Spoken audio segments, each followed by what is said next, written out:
Let's mic देश का मिजाज नॉर्थ ईस्ट। यह है लेट्स माइक मॉडर्न रेडियो। आप सुन रहे हैं पूर्वोत्तर भारत की खबरें। नागालैंड के मुख्यमंत्री नेफ्यू रियो ने प्रमुख विभागों में 5 विधायकों की नियुक्ति और एक अन्य विधायक को अतिरिक्त जिम्मेदारियां सौंपकर अपनी सरकार में सलाहकारों की सूची का विस्तार किया है।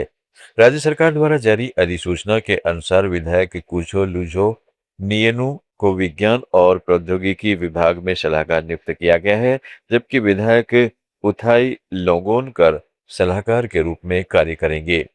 विधायक पिक्टो सोहे को नवीन और नवीकरणीय ऊर्जा पोर्टफोलियो तथा अचुम्बेमो किकोन को एसईटी, आरटी और खाद्य प्रसंस्करण का कार्यभार सौंपा गया है।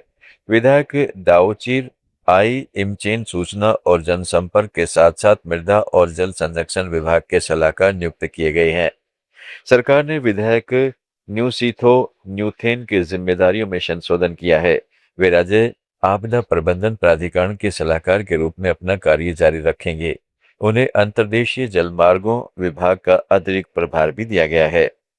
असम और मेघालय के बीच अंतर्राज्यीय सीमा, विशेष रूप से पश्चिम कार्बी आंगलोंग के ब्लॉक 1 और 2 से संबंधित विवाद ने कार्बी आंगलोंग के निवासियों की चिंता बढ़ा दी है। मेघालय के कुछ गुटों द्वारा किए गए दावों का स्थानीय संगठनों ने पुरजोर खंडन किया है। ये गुट दावा कर रहे हैं कि ये क्षेत्र ऐतिहासिक रूप से जयंतिया पहाड़ियों का हिस्सा रहा है और पारंपरिक रूप से कार्बी साम्राज्य के अंतर्गत आते हैं। मेघालय सरकार ने उत्पादन शुल्क क्षेत्र में बड़े सुधारों को लेकर अपनी स्थिति स्पष्ट की है। सरकार ने कहा है कि एकीकृत उत्पाद शुल्क प्रबंधन प्रणाली लागू करने और शराब खुदरा विक्रेताओं के मार्जिन के युक्तिकरण का उद्देश्य पारदर्शिता बढ़ाना, राजस्व की सुरक्षा करना और नियामक निगरानी को मजबूत बनाना है। उत्पाद शुल्क पंजीकरण, कराधान और स्टाम्प विभाग के अनुसार कुछ शराब खुदरा विक्रेता संघों द्वारा उठाई गई आपत्तियां सुधारों की केवल आंशिक तस्वीर पेश करती हैं। सरकार का कहना है कि इन आलोचकों में व्यापक जनहित, वित्तीय वास्तविकताओं और राष्ट्रीय नियामक मानकों को नजरअंदाज किया गया है। सरकार ने भरोसा दिलाया है कि ये सुधार शराब कारोबार को अधिक जवाबदेह, पारदर्शी और व्यवस्थित बनाने की दिशा में एक महत्वपूर्ण कदम है। मणिपुर में सुरक्षा बलों ने प्रतिबंधित संगठनों के 3 सदस्यों और नशीले पदार्थ रखने के आरोप में 2 व्यक्तियों को गिरफ्तार किया गया है।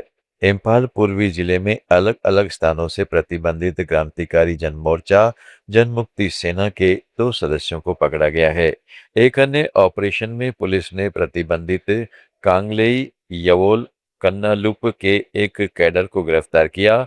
वहीं कोई रेंगे स्थित सीएमसी अस्पताल के पास मादक पदार्थ रखने के आरोप में 2 व्यक्तियों को गिरफ्तार किया गया है।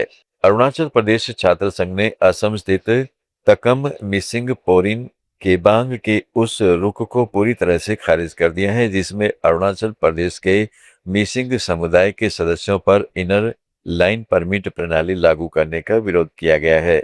छात्र संघ का कहना है कि परमिट प्रणाली एक ऐसा संवैधानिक और कानूनी सुरक्षा कवच है जिस पर कोई समझौता नहीं किया जा सकता है। यह अरुणाचल प्रदेश अनुसूचित जनजाति के बाहर के सभी व्यक्तियों पर समान रूप से लागू होता है।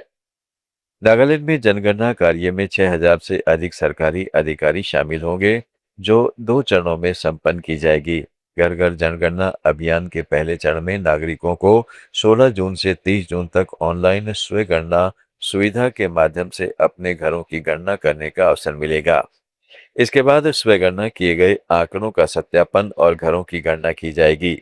दूसरा चरण फरवरी 2027 में होगा। इसमें पूरे राज्य में जनसंख्या संबंधी आंकड़े एकत्रित किए जाएंगे। नागालैंड जनगणना संचालन निदेशालय ने सभी नागरिकों से सक्रिय रूप से भाग लेने और जनगणना को सफल बनाने में पूर्ण सहयोग देने की अपील की है। भारत तिब्बत सीमा पुलिस आईटीबीपी ने अपने जवानों को सिक्किम की भाषा, संस्कृति और परंपराओं से परिचित कराने के लिए 5 दिवसीय कार्यक्रम शुरू किया। कार्यक्रम का औपचारिक उद्घाटन सोमवार को आईटीबीपी की 13वीं बटालियन के मुख्यालय में किया गया। असम, त्रिपुरा, मेघालय, मणिपुर, अरुणाचल प्रदेश, मिजोरम, नागालैंड और सिक्किम की ताज़ा खबरों के इस बुलेटिन को रोजाना सुनने के लिए डाउनलोड करें लेट्स माइक ऐप। जुड़े रहें लेट्स माइक के साथ।